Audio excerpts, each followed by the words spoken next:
Bueno, señores, gracias por continuar con nosotros con este poder de la mañana. Ya es jueves 19 y nosotros aquí haciendo la tarea para poder llegar hasta el 2025, si así Dios lo permite. Y bueno, hoy con nosotros el amigo, periodista, compañero, creo que además es politólogo, es ambientalista, ecologista, doctor en economía, es abogado, periodista, bueno, un hombre muy estudioso y sobre todo joven y un fajador. Tengo el privilegio de tenerlo dentro de mi círculo de amigos. Sin embargo, hoy vamos a hablar con él sobre todo temas de interés general, que nosotros pues entendemos que él como politólogo, en el caso del medio ambiente, ecologista, el tema medioambiental, una lucha que también él ha sido parte, va a hablar con nosotros. Está con nosotros Nelson Reyes Estrella, a quien saludamos y damos la bienvenida al Poder de la Mañana. Nelson, saludos. Buenos días, un placer poder compartir con ustedes en este espacio que tiene mucho que ofrecerle a la mañana, sobre todo del Cibao. Bueno, un grupo de profesionales que se nota el equilibrio. Te hicimos levantar más temprano. Sí, yo salí bien temprano, pero la calle está difícil. Porque tú sabes que tomé como 40 minutos. Sí, el cruce pues la idea era estar a las 8 de la mañana. Pero de extremo a extremo, pero bueno, lo importante es que estamos aquí. Y Nelson, nosotros hemos estado estos días hablando, ¿cómo tú visualizas, y es una pregunta un poco amplia, lo que ha sido el ejercicio de la política y sobre todo del gobierno que está en el poder en este tiempo ya que estamos arribando a final de año, y es bueno hacer una especie de balance de cómo desde el ámbito de la política el politólogo ve lo que es el rol del gobierno que encabeza el presidente Luis Abinader. Bueno, el gobierno que ha encabezado el PRM y Luis Abinader, pudiéramos decir que ha sido como una especie de lotería. ¿Cómo así?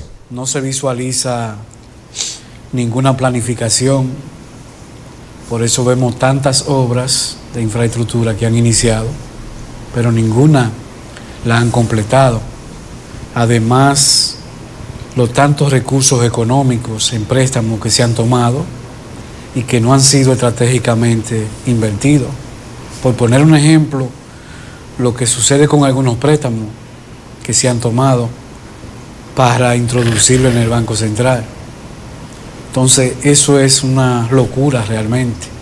Y evidencia la falta de planificación, de gerencia y de gestión estratégica del gobierno.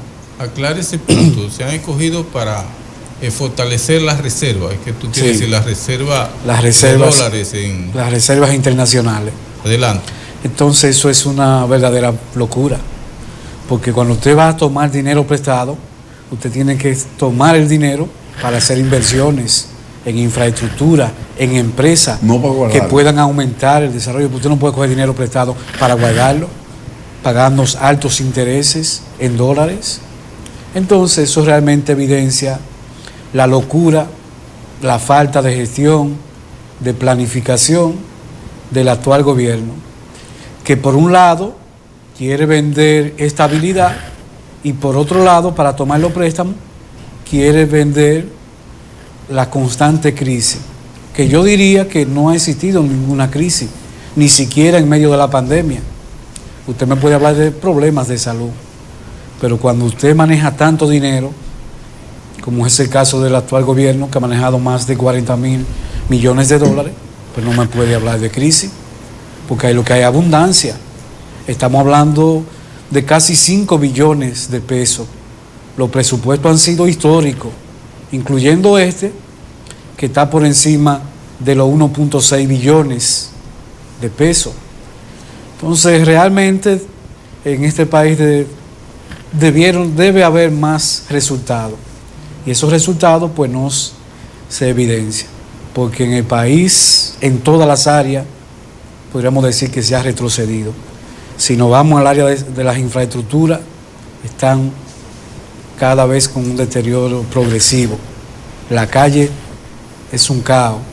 Si nos vamos al sector salud, ni hablar. En el sector educación, lo mismo. Entonces no hay un área donde tú puedas decir, bueno, en esta área hemos avanzado. Entonces eso evidencia la falta de planificación por parte de la actual gestión gubernamental. En una palabra, si vamos a decirlo en un lenguaje llano de la población, nos oímos. Sí, no, y eso, por ejemplo, ahora se modificó una ley que ellos aprobaron en el año 2021, que es la ley 118-21, que es para la terminación de la obra de infraestructura. Pero esto es una verdadera locura, pero no solo una locura, es un monumento a la corrupción, porque la ley 340-06 sobre contratación pública establece que administrativamente se puede trabajar la obra que le falten un 25%. Pero esta ley, ¿qué hace? Bueno, que una obra que tenga hasta un 10%, administrativamente se le puede asignar un presupuesto. De eso no hablaba. Entonces, ¿qué estamos hablando? Que aquí pudiéramos hablar de 2 presupuestos paralelos, porque el gobierno presenta un presupuesto la semana anterior y después entonces trae esta ley para que las instituciones puedan trabajar de esa manera. Entonces, presas que están paralizadas, como la de La Placeta, o como la de Bocas de los Ríos, o como la carretera Duarte, que se le han invertido más de 16,000 millones y que la han paralizado porque no hay recursos. La más grande, ahora se pueden continuar administrativamente. Entonces es una locura, pero no solo eso. Cuando vemos entonces hay Congreso, que es un poder que debería ser un contrapeso, estamos hablando de un poder que renuncia a una de sus funciones, que es la función de fiscalizar. ¿Por qué debería ser con esa obra? Sometieron 700 obras para modificarle su presupuesto. Vamos a auditarla. Tenemos 190 diputados. En cada circunscripción, ¿cuántas obras de esas hay? Vamos a auditarla. ¿En qué nivel están? ¿Cuál es el presupuesto que necesitan? Y hacerle un perfil a cada una de esas obras. Pero no, porque a través de esas obras se debía muchas cantidades de dinero. Y es precisamente lo que ha sucedido con el contrato de Aerodón. Se anunciaron como 10 obras en Santo Domingo, Boca Chica, La Luperón. ¿Se han iniciado algunas de esas obras? No. ¿Qué sí se hizo? La Luperón ¿Qué se hizo con los 750 millones que le depositaron de dólares? Entonces todo eso hay que investigarlo. Nelson. O lo que ha sucedido recientemente con los bonos navideños. Porque ahí vuelvo y reitero, habla por un lado de estabilidad y por otro lado de crisis. Pero cuando tú de 1.7 millones de ciudadanos que le entregaba el bono navideño en la Navidad pasada, ahora lo lleva a 3.5, supuestamente, porque tampoco se ven, parece que es una burbuja. ¿Qué tú me estás diciendo? ¿Ha disminuido la pobreza o ha aumentado? Entonces hay muchas contradicciones y eso es por la falta de planificación. Fue un gobierno que en las elecciones de 2020, el 2 de julio, se sacó la lotería y vino entonces al país a improvisar. Mira eso. Y en algunas partes que se había avanzado, pues hemos comenzado a retroceder. Y en una hemos retrocedido 30 o 40 años. Tú tocabas la ley 118-21, que yo la tengo aquí, Yaniri no la remitió, el proyecto. Se la voy a enviar al grupo para que la tengan. Y hablamos ahí, Senado de la República Dominicana, señor Alfredo Pacheco, presidente de la Cámara de Diputados. Señor presidente, pláceme remitirle para los fines constitucionales el proyecto de ley que modifica la ley número 118-21 del 31 de mayo de 2021 sobre la terminación de obras viales, escuelas y hospitales que se encuentra suspendida. Encarga al Ministerio de Obras Públicas y Comunicaciones de actualizar los precios generales de dichas obras, aprobados de urgencia por el Senado en sesión de fecha 27 de noviembre de 2020. O sea, hay que ajustarlo porque hay ya una normativa de ley legal que le da ese permiso para que se actualicen los montos a como los ingenieros entiendan. Se abre una puerta grande. Ahí se abre una puerta. El monto antes era para adendas, era un 25%. Cuando tú lanzas o emites una ley de esa naturaleza, entonces los ingenieros que están al frente, se le abre el apetito. Los contratistas, usted sabe que se van a servir con la el cuchara apetito grande. Se le abre el Pero Nelson, tú tienes un concepto muy pesimista de este gobierno. Hablaste de improvisación.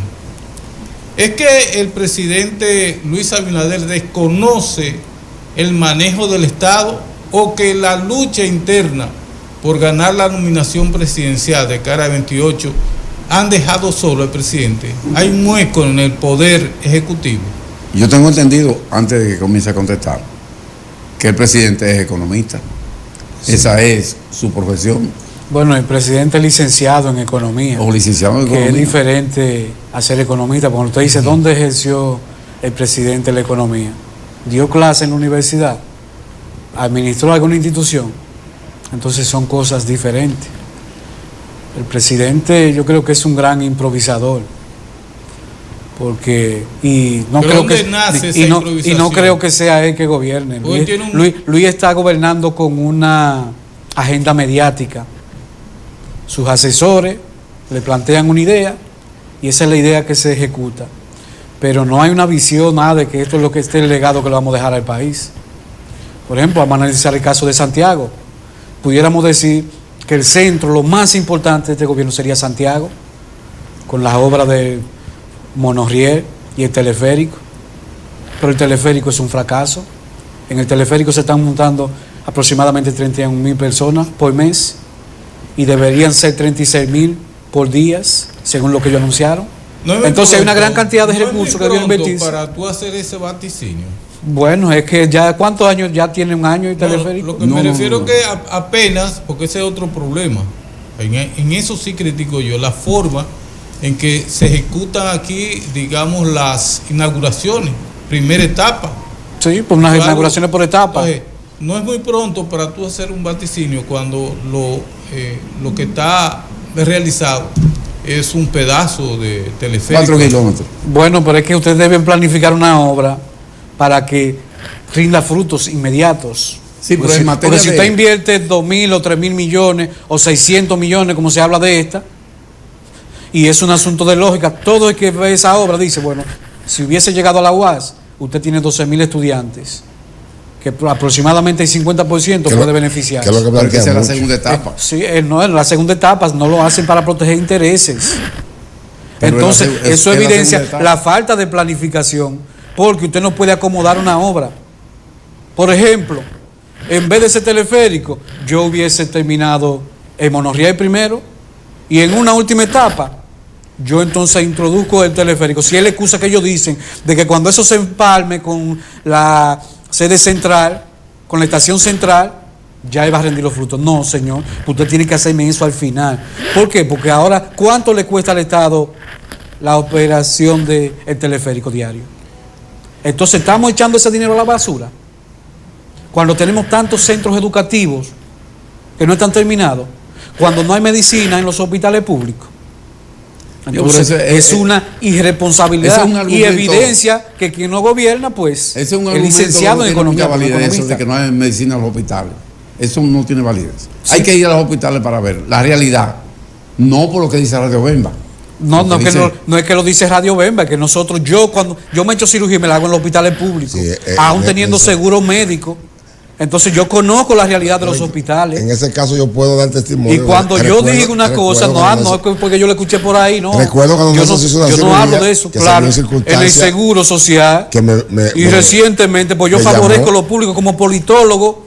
A mí me interesa que lo público. Pero ¿qué ha sucedido, por ejemplo, en el hospital de Bellavista, que ahorita hablábamos? Es un fiasco, ¿verdad? Del 2020 a la fecha, ahí se han establecido 3 laboratorios. ¿Por qué no funcionan los laboratorios del hospital? Porque hay que favorecer esos que están ahí. Se han establecido 2 en la plaza que está ahí después del puente y otro en la plaza que está antes del supermercado La Fuente. Entonces hay un interés de fortalecer lo privado. No, eso es publicidad, esos laboratorios. No, a los favorecidos de esa inconducta. Perdón, ¿qué es lo que usted está diciendo del laboratorio de Bellavista? El hospital público, por ejemplo, era un hospital modelo. Sí. Sí, así es. Ganó premios. Ganó 5 premios. Desde el 2020 se destruyó la infraestructura que había ahí de rayo X y de todo. ¿Y qué sucedió con eso? Que se establecieron 3 laboratorios. ¿Laboratorios? Sí, laboratorios. En la cercanía. Ajá, ya entiendo. En el frente. Negocio. Entiendo, ¿Por qué? Porque es más fácil usted mandarlo, hacerlo aquí en el hospital. No, ve allí, porque hay que pagar. Entonces eso es evidencia de que no hay un interés en resolver problemas de lo que del pueblo. Porque vamos y con lo que le decía aquí al caballero, es una evidencia del deterioro de los centros de salud pública. Pero si usted va a Sajoma, el hospital de Sajoma que el presidente inauguró no tiene director y no está funcionando. Un hospital que pudiera ser modelo, porque hasta con los serranos que vienen le solicitan que cooperen con muchas cosas, lo hace. Pero entonces no hay interés. Y eso evidencia la falta de planificación. O sea que lo que hay que hacer con este gobierno es agarrarlo y echarlo a patar. No, el pueblo lo eligió. Tiene ahí 4 años, pero el pueblo sabe lo que le espera en esos 4 años, porque fueron 4.000 millones que no se ven dónde están invertidos. Ahora mencióneme usted uno de los servicios que haya mejorado. Uno solo, menciónemelo. ¿Mejoró la energía eléctrica? No. ¿Ha mejorado el servicio de agua? Yo creo que sí. En mi casa no se ve el agua. Bueno, usted vive en un sector privilegiado. No, en Gurabo. Yo, por ejemplo, recientemente me mudé y ha cambiado la situación. Yo vivo en Gurabo. Pero yo viví en el ensanche para allá. Y en el ensanche para allá llegaba el agua o llega 2 veces a la semana con 2 horas. Y si usted busca todos los barrios de Santiago, viven en esa situación, sí, que es donde vive el 80% de la población. Sí, sí. Porque yo no puedo hablar de la realidad. Donde yo vivo llega una vez a la semana, nos hablamos. Claro.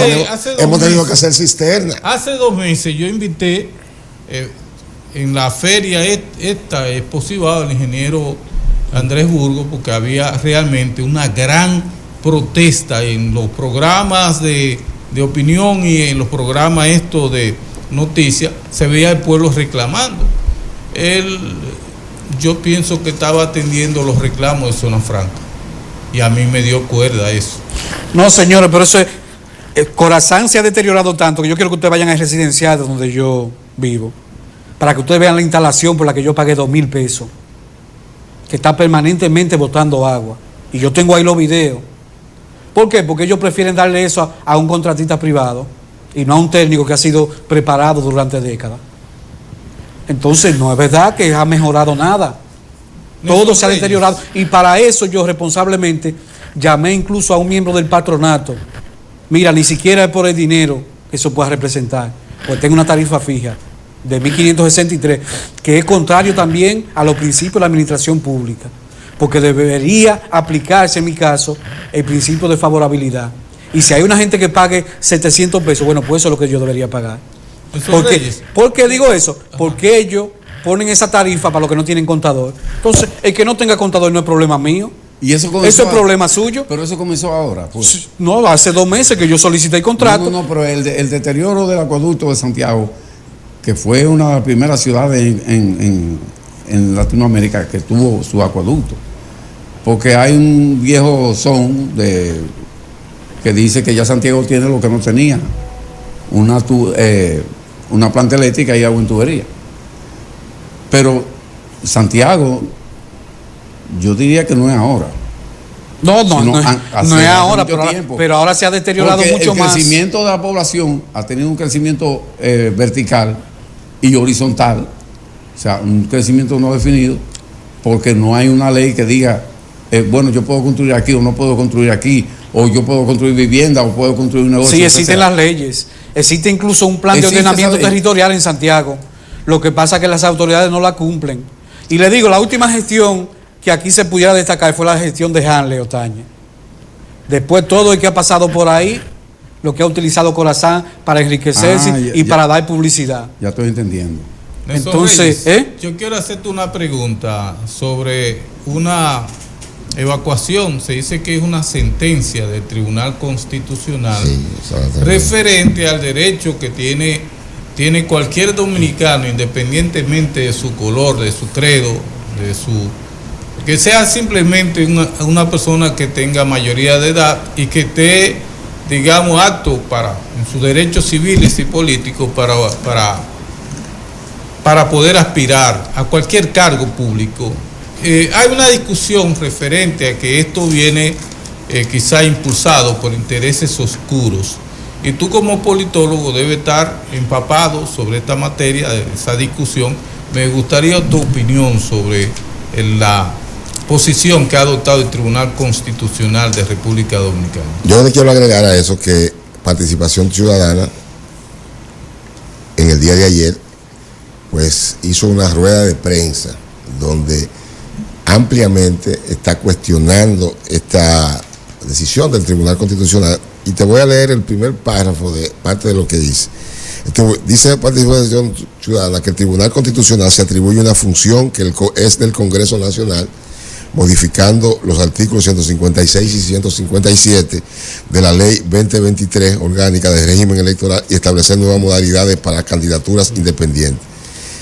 La Alta Corte solo puede, dice Participación Ciudadana, solo derogar artículos o legislaciones y hacer recomendaciones al primer poder del Estado, o sea, al Poder Ejecutivo, para que modifique una ley determinada, debido a que esta es competencia exclusiva del legislador, no es del órgano extrapoder. Ahí tienes razón, Participación. Y ahí Sí, te la dejo. Primero quiero terminar la idea de compañero, porque decía, ya entiendo.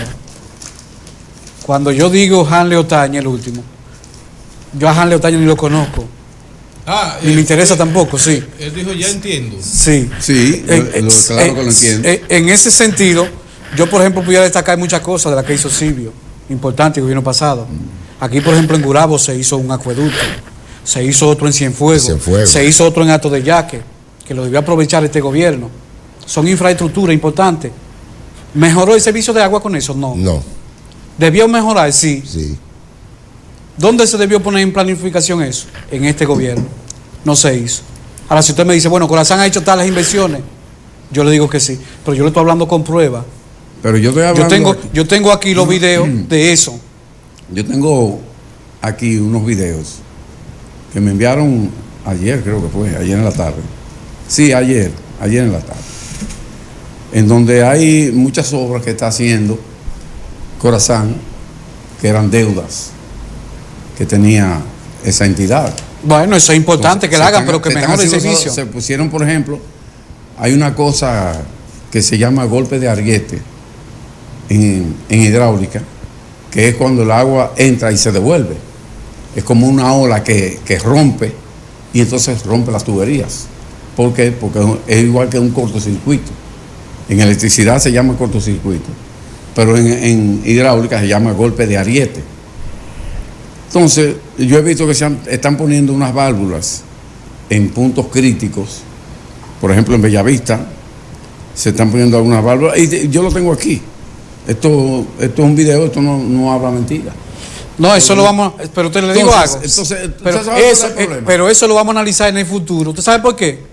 Porque eso es un experimento que ellos están haciendo ahora en la zona de Bellavista. Sí, yo cruzo diario por ahí, pues yo voy a la universidad. Pero si esa tubería no siguen explotando, entonces vamos a decir sí, funcionó. Pero mientras tanto no. ¿Por qué? Porque nosotros precisamente, y eso se está haciendo ahora, pues nosotros sometimos en el Congreso, a través de la diputada, 2 resoluciones. Una para esa tubería, que debo decirlo, no una responsabilidad de este gobierno, pues esa tubería hace más de 20 años que debieron ser sustituidas.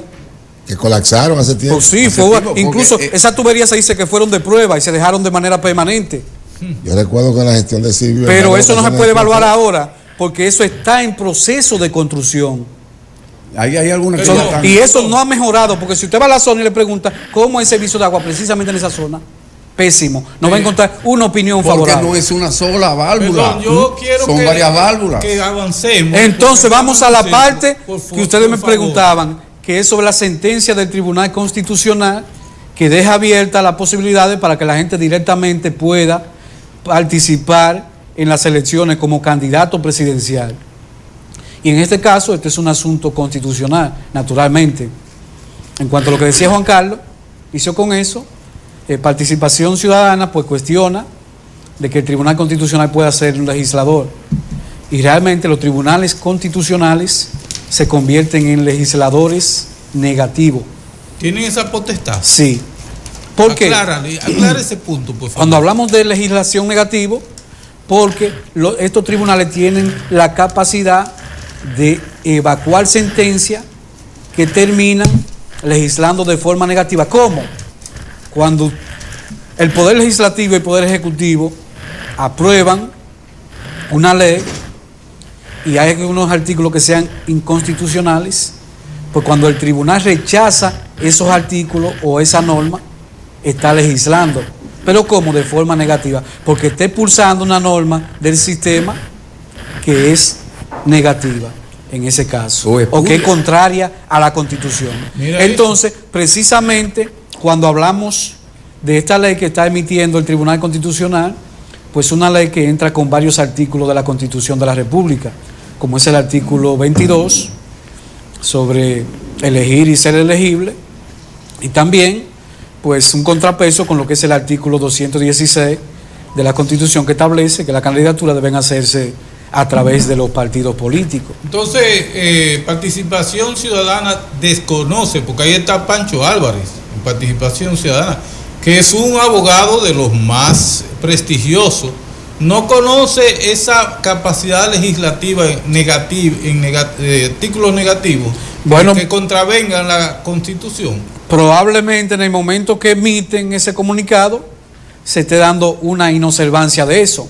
Ahora bien, con eso yo no estoy diciendo que esa decisión del Tribunal Constitucional pues sea una decisión positiva o se pueda valorar para darle estabilidad al sistema o que sea contraria a la Constitución.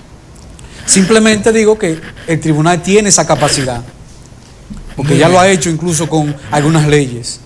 Pero entonces el cuerpo de ese contenido, ese artículo es positivo, va cónsono con la Constitución, porque lo he leído siempre. Como periodista que uno acude a la Constitución, ciertamente todo dominicano mayor de edad con los derechos civiles y políticos hábiles tiene derecho a elegir y ser elegible y aspirar. Exacto. Sí, elegir y ser elegible. Eso es inalienable. Entonces ese es un principio que viene desde la Declaración Universal de los Derechos del Hombre y del Ciudadano. Sí. El fundamento de la democracia contemporánea se sustenta precisamente en esos derechos. Entonces, en ese contexto, cuando el voto se hace universal, directo, lo que se establece son organizaciones. ¿Para qué? Porque bueno, usted tiene 10 millones de ciudadanos, todos no pueden aspirar a la presidencia, entonces se produce un filtro, y ese filtro, ¿quiénes son? Las agrupaciones políticas, y ahí surgen los partidos políticos. Se están oponiendo entonces, con esta sentencia ciertamente se debilita el sistema de partido político, porque incluso en la Constitución del año 2010 se constitucionalizan los partidos políticos precisamente para darle esa prerrogativa, porque ahí se produce ese filtro y el ciudadano que quiera aspirar a un cargo lo hace a través de un partido, o si no lo puede a través de su partido, pues hay una serie de requisitos para hacerlo de manera independiente, que son requisitos, bueno, que yo diría quizás se pudieran flexibilizar, porque hay que tener quizás hasta los mismos requisitos que tener un partido político. Al final, el que dice, bueno, voy a ir como candidato independiente, prefiere hacerlo por un partido político. Pero después, en esto, está lo racional.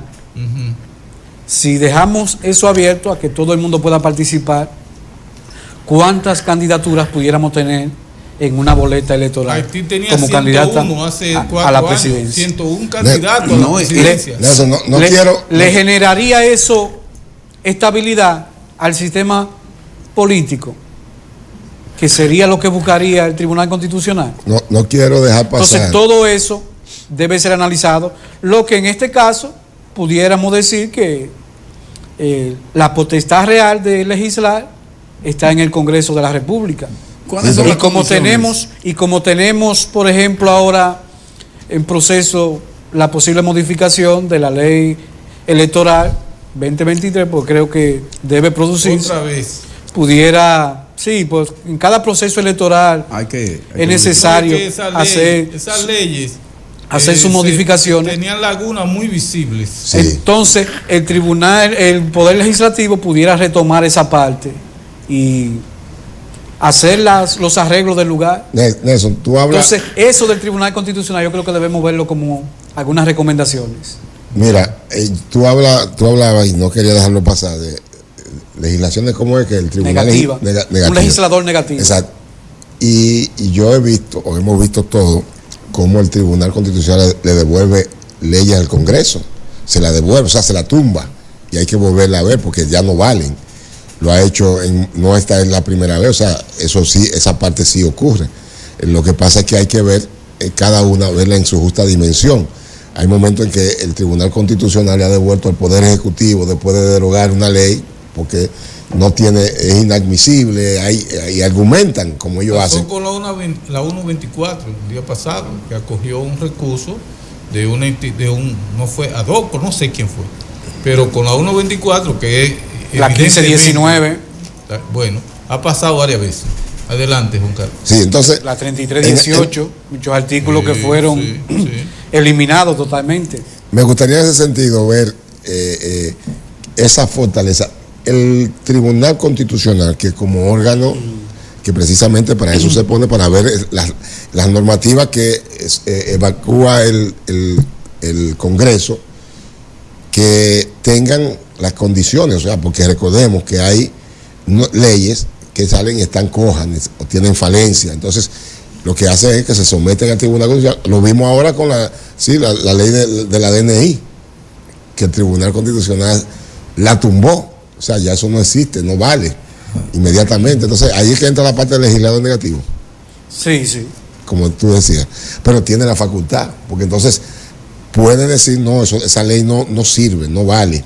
Sí, la expulsa del sistema. Y la expulsa, la saca de circulación. Ellos están amparados simplemente en lo que la Constitución establece como norma organizadora del proceso, de los procesos.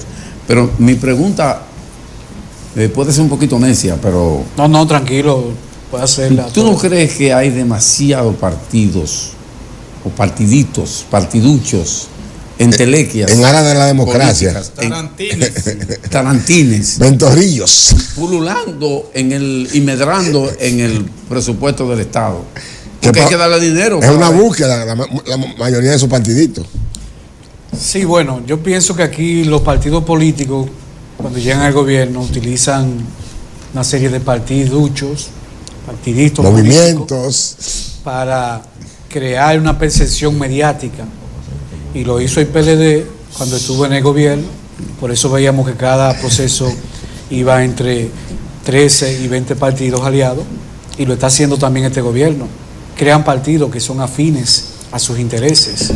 ¿Por qué? Porque lo utilizan en los procesos electorales para crear una percepción mediática de triunfalismo, y realmente eso le ha dado bastante beneficio.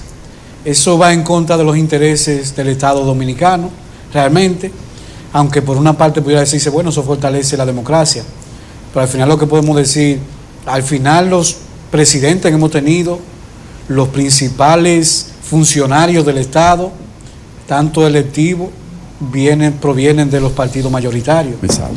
O sea que no ha significado ninguna fortaleza.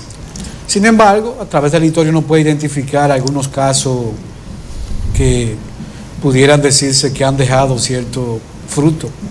Si nos vamos, por ejemplo, nosotros tuvimos un legislador en la legislatura pasada, en el cuatrienio pasado, que alertó de muchos temas que son importantes, y es precisamente lo que se busca en países donde se ha fortalecido el número de partidos políticos. Me refiero al caso, por ejemplo, de José Horacio Rodríguez. Hay muchos temas que si él no hubiese estado en el Congreso, no se salen a la luz pública. No ganó. Qué barbaridad. Lamentablemente no ganó por el método de Hon, aún obteniendo unos 14,000 votos. Es algo bastante injusto. Pero le digo que son de la fortaleza, porque en todo hay cosas buenas y hay cosas malas. Precisamente, Nelson, tú. Al final también el presupuesto está distribuido para favorecer los partidos mayoritarios, porque el 80% se le entrega a los partidos que obtienen más del 5% de los votos. O sea que ese es el gran presupuesto. Y un 20% a los que tienen, a ver, los que alcanzan un 1%. Y un 1% a la restante. A la manada. A la cosita. Entonces, a la manada. Sí. Entonces eso está hecho para el sistema. Y los partidos que han estado en el gobierno pues han hecho un sistema a su semejanza. A su dedillo. A sus intereses, al dedillo. A sus intereses. Y realmente por eso, aunque podemos decir que quizá hemos avanzado, en términos democráticos, de institucionalidad. Yo soy panteísta y realmente que hay un progreso independientemente de quién gobierne,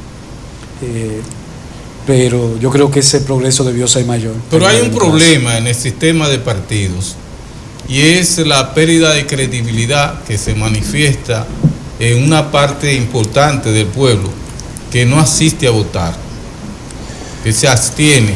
Hacia Y a allá mí me iba. gustaría que tú hicieras un breve análisis, no profundo, sino qué está pesando sobre mucha gente, especialmente jóvenes, que prefiere quedarse en su casa y adultos.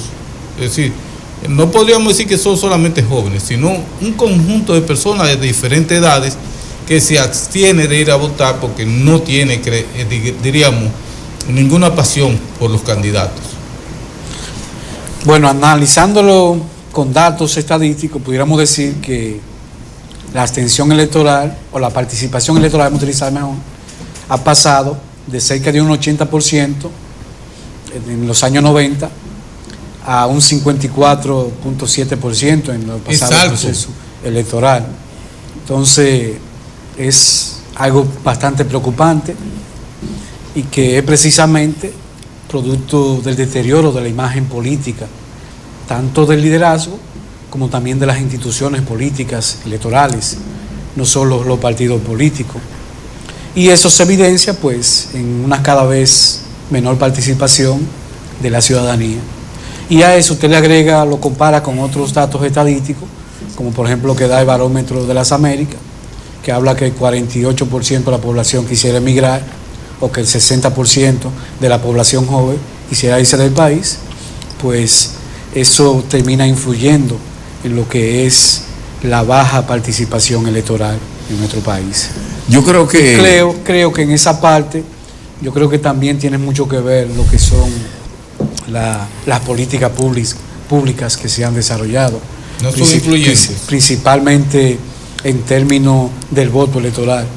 Pues yo creo que el voto debe ser un voto obligatorio, porque hay un voto incluso que se está incidiendo para que la persona no vote a través de recursos económicos, que pudiera ser encuestas, por ejemplo, que pudiera ser sí, las encuestas también terminan influyendo. Manipulándola. Entonces hay muchos factores que terminan influyendo para que las personas no tengan el interés en participar. Y yo creo que si la democracia es el gobierno de la mayoría, que en realidad no lo es, porque pudiéramos hablar ni siquiera de democracia, debemos hablar de oclocracia, el gobierno de la muchedumbre, de personas que realmente no piensan, de personas que son inducidas. ¿Cómo le llamaste? Oclocracia. Oclocracia. No lo llamo yo, sino que ese es un término que viene desde Grecia. Tanto Aristóteles como Platón establecían que las formas de gobierno, habían forma pura y habían forma impura. Entonces la democracia, que es el gobierno de la mayoría, pero una mayoría que vota conscientemente, se convertía en oclocracia cuando vota la muchedumbre, es decir, cuando votan las personas inconscientes. Y el sistema pues ha evolucionado hacia eso, y no solo en República Dominicana, sino que es una problemática a nivel internacional, porque nosotros analizamos las estadísticas, iniciando por quien es el faro de la democracia, como lo es Estados Unidos. Pues en Estados Unidos ni siquiera podemos hablar de democracia. Pues nosotros analizamos unas elecciones donde hay más de 250 millones de votantes y terminan votando 150. Pues ¿de qué democracia estamos hablando? Pues si usted compara ese porcentaje en un 75% que vota por Donald Trump, eso termina siendo un 30% de la población lo que está eligiendo su candidato presidencial. Ocurre Y eso también, Nelson, precisamente es porque hay una falta de institucionalidad. perdón que me sirva con la cuchara grande, pero los compañeros están ahí observando lo que tú dices. Y me ocurre a mí que el hecho de que no haya movilidad social y que la mayoría de los gobiernos que se apoderan del poder no resuelven los problemas básicos de la población: agua, luz, la comida alta, gasolina cara, en muchas promesas incumplidas. Eso también afecta, digamos, la idea que tiene el ciudadano de cumplir con el deber cívico de votar. hay una incredulidad también a partir de las condiciones existenciales de la población que no lo motiva a ir a votar. Sí, por eso le hablaba de las políticas públicas. Los mismos problemas de los 70 son los de ahí, problemas de energía eléctrica, igual. Problemas de agua, problemas de educación, problemas de delincuencia, salud. Sí, la de inseguridad. Caos en el tránsito. El tránsito, todo sigue siendo el mismo problema. Mira, entonces parece que eso le genera beneficio porque mantiene una población cautiva y lamentablemente por eso no resuelven esos problemas. ¿Y qué me dices tú de la actitud de la juventud actual, que tampoco fue a votar?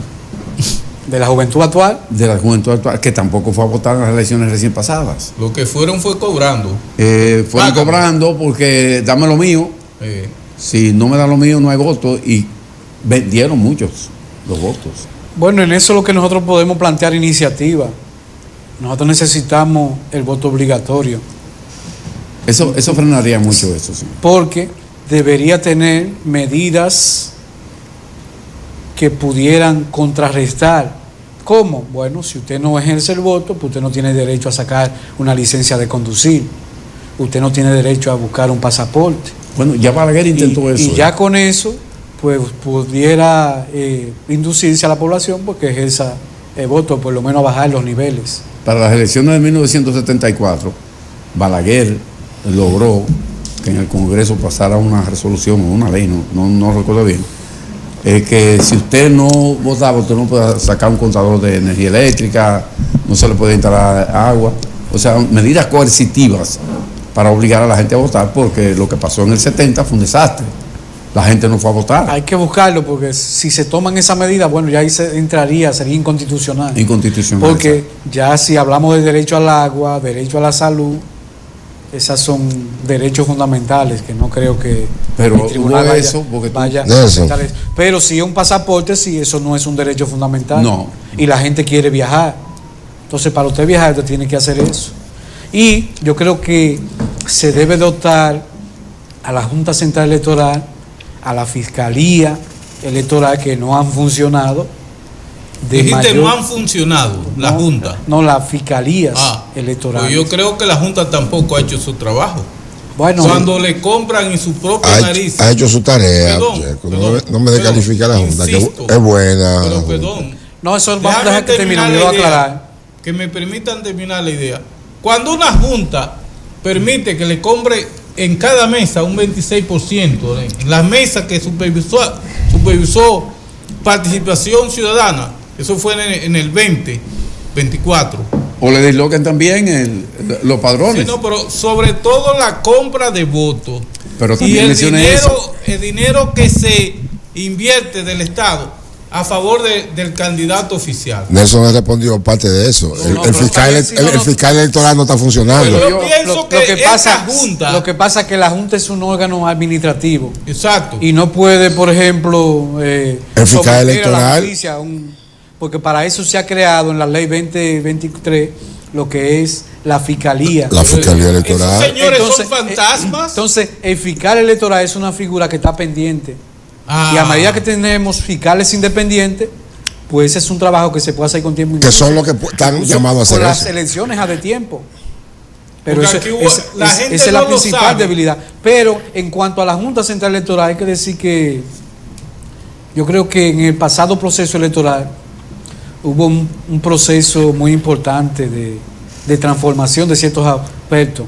Por ejemplo, el hecho de crear incluso un coordinador en los recintos electorales, eso le dio mayor transparencia al sistema. Y quizá no se va a ver en ese mismo proceso los resultados, pero de cara a los próximos procesos, eso pudiera tener resultados muy positivos. Nelson. Pero yo insisto en que lo más importante en eso es institucionalizar verdaderamente lo que es la Fiscalía Electoral. Y quizá para eso hasta pudiéramos tener en el futuro hasta una ley que sería el persecutor que regule todo eso para que puedan perseguir el financiamiento, porque si el financiamiento es público no tiene que ser privado, y si usted recibió dinero, porque existe la posibilidad de usted automáticamente quitarle esa candidatura, como ha sucedido por ejemplo en el caso de Perú y en otros países. Nelson, tú has mencionado, eso está pendiente. Tú has mencionado algo que para mí es odioso en los procesos electorales y que a muchos ciudadanos no les gusta. A mí no me gusta, me lo han tratado de explicar de mil maneras. Y dicen que no, que es el fatídico método de Holmes, cuestionado, que le quitan una candidatura a una persona que sacó 14.000, 15.000 y uno que sacó 700, 800 votos. Resulta que por el jodido, y perdónenme la palabra, por el jodido método de Holmes, a ese que ganó en número, yo no lo entiendo, y por eso yo digo que debería ser el que sacó 100 y ganó, el que sacó 80 perdió ante el de 100, siempre. O sea, cuando veamos los números, hay gente que dice, no, por eso es para bien de la democracia, pero yo no lo entiendo, porque si tú y yo estamos en competencia y tú sacaste 50 y yo saqué 40, tú ganaste. Eso aquí en la China y donde quiera, pero el método de Holmes distorsiona ese espíritu de que, bueno, tú lograste una buena votación, sin embargo, te la quitan. Porque el método de Holmes lo que establece es un reparto, en realidad. No es una votación, sino un reparto. Lo que pasa en el método de Holmes se dan dos etapas. Sí.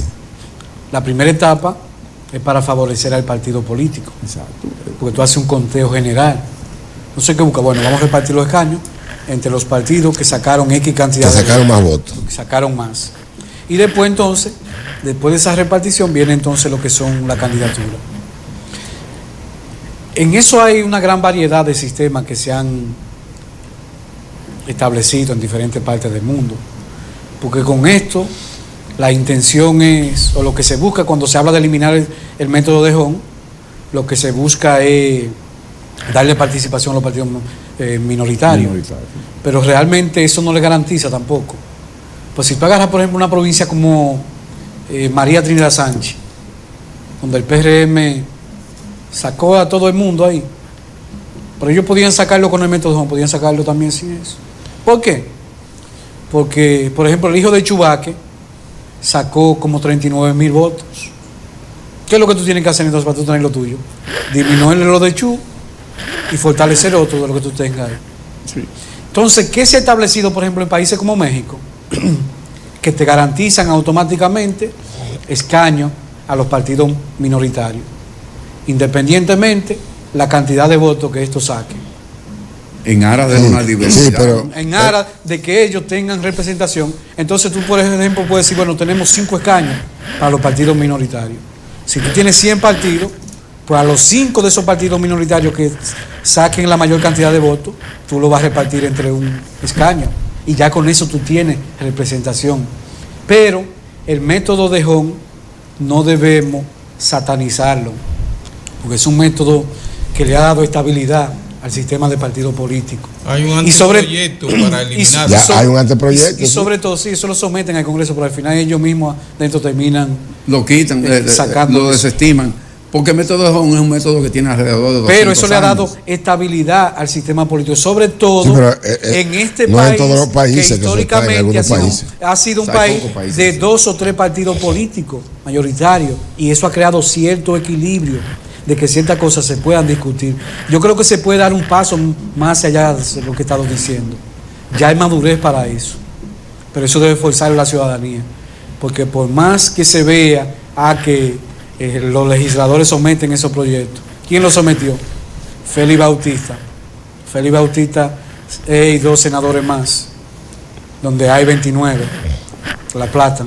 Pero si lo hacen en la Cámara de Diputados, el partido de gobierno, ¿cuánto tiene? 140, mayoría 146. absoluta.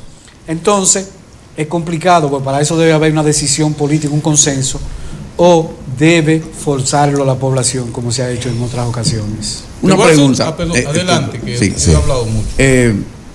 ¿Sabe el pueblo dominicano votar sí o no? Bueno, hay que decir el pueblo dominicano, eso es... El pueblo dominicano. Es complicado. Porque estoy hablando en sentido general. Porque hay que analizar muchos indicadores. Sí, pero yo estoy hablando en sentido general.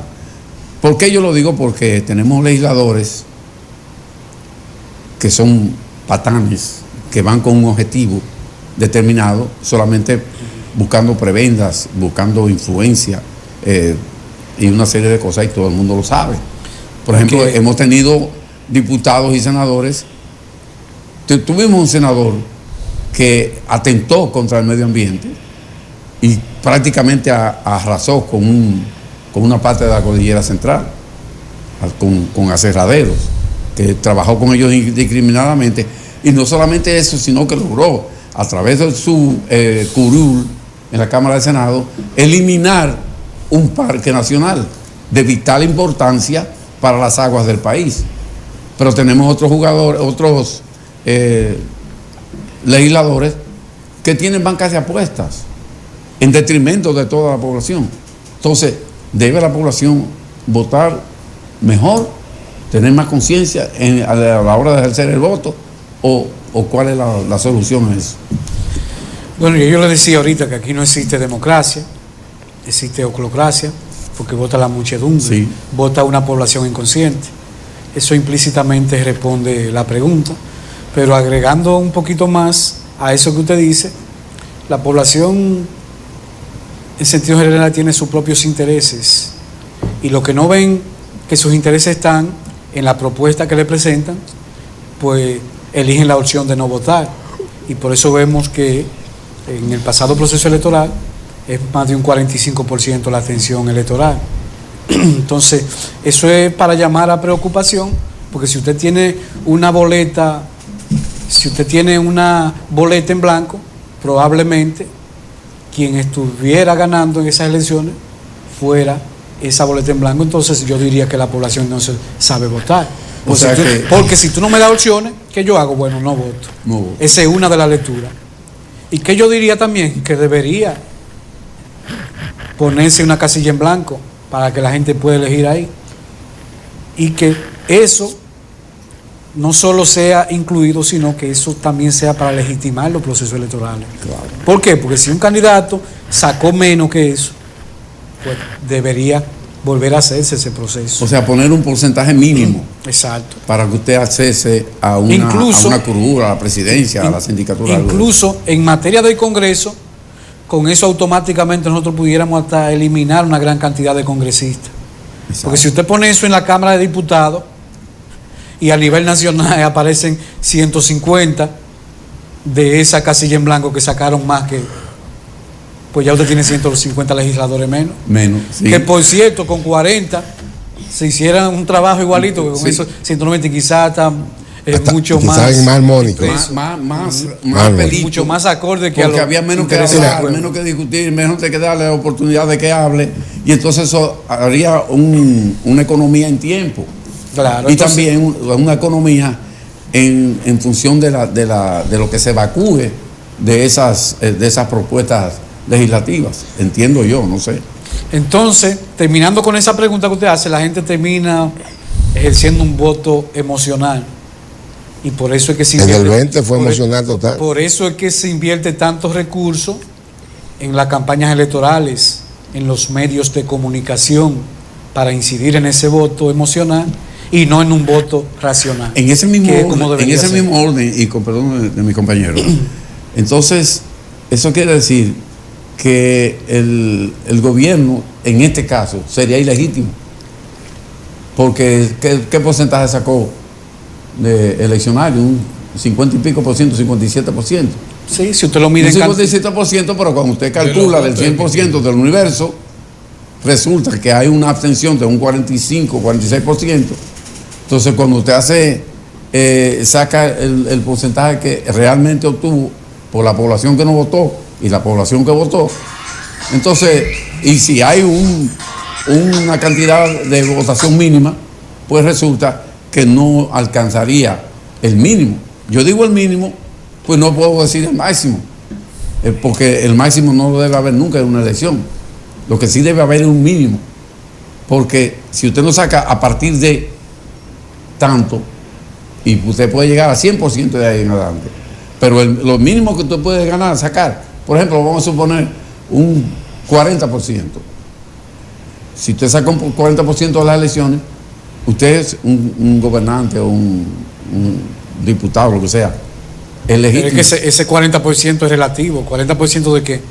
Del 40% universo. del universo con capacidad de voto. No del universo que va a votar, sino con capacidad de voto. porque yo creo que todo el mundo no debe votar, porque hay delincuentes que van y votan, y esos delincuentes debían estar excluidos del proceso eleccionario democrático, digo yo. Bueno, no sería tan democrático, porque si yo le cohibo a una persona que haga algo, bueno, pues ya la situación está de un solo lado, es unilateral. Es que naturalmente hay gente que están excluida, porque el voto es un derecho ciudadano para aquellos que tienen más de 18 años. Exacto. Pero yo no estoy hablando de eso. Yo creo que la democracia pudiera seguir fortaleciéndose. Esa idea que usted plantea, en la sociedad actual, los valores democráticos que tenemos se ven antidemocráticos, pero pudiera ser una opción de cara al futuro para fortalecer la institucionalidad y llevar los mejores ciudadanos al poder. Por eso, por ejemplo, los griegos, los intelectuales principalmente, no creían mucho en la democracia ni nada de eso. No. Muchos de los cargos lo hacían por concurso, por rifa. Sí. Incluso algunos de los intelectuales creían más en la aristocracia. Bueno, la aristocracia creían en una... Aristóteles fue uno de los que yo siempre... Un gobierno... En eso. No, Aristóteles era de la democracia. De la democracia, pero Platón, una democracia Platón, conducida, ¿no? Platón sí creía en la, sí, Platón, en la aristocracia. Juan. Pues creía el gobierno de los sabios. Juan, a mí No me los gustaría hacer Nelson, perdón, Nelson. ¿de dónde diablo me salió? Que estoy hablando con un tal Juan aquí. Nelson, discúlpame. A mí me gustaría hacerte una pregunta que para ti sería cómoda, me imagino, pero tal vez muy temprano. Pero te atrevería a hacer un vaticinio de lo que podría ocurrir en el 2028. Bueno, para eso hay que ser brujo, mago. Lo que usted puede decir estableciendo tendencias de lo que sucede en los partidos políticos. Eso es lo más que uno puede llegar. Pero creo que muy temprano todavía. Sí. No, pero hay ya tendencia marcada que en los partidos políticos usted no puede decir, fulano va a ser el candidato, pero situaciones que pudieran darse. Y si analizamos con el partido de gobierno, pues ahí hay 3 candidaturas que son las que presentan mayor fortaleza. A ver. Y quizá una que se pudiera agregar. Tiene, por ejemplo, el caso de David Collado, que representa una gran parte del electorado, que ya desde el año 2016 venía marcando en las encuestas, un sector importante, y ya una figura que ha sido vendida y tiene una estructura económica y política que está claro que lo va a impulsar, tanto a los internos del PRM o posiblemente hasta fuera del PRM, porque se habla de que pudiera ser candidato del extra partido, ¿no? Hasta incluso del PLD se habla y del PRD. ¿Quién más? Ahí entonces sigue el liderazgo natural de ese partido que lo representa Hipólito y que está impulsando abiertamente a su hija, Carolina Mejía, y el presidente de la República, que se ve una tendencia clara de apoyar a Raquel, la vicepresidenta. Por eso la vemos que ella tiene un papel protagónico en lo que son las obras que el presidente inaugura por etapa. Sí.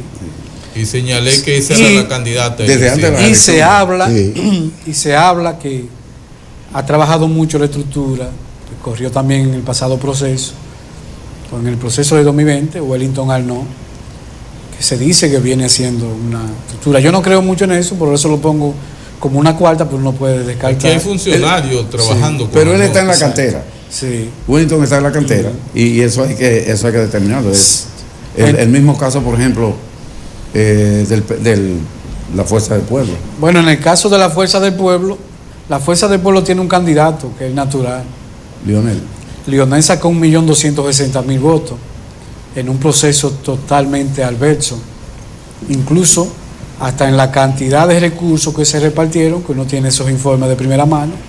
En las presidenciales fueron menores que en las municipales y aún así hubo un voto duro.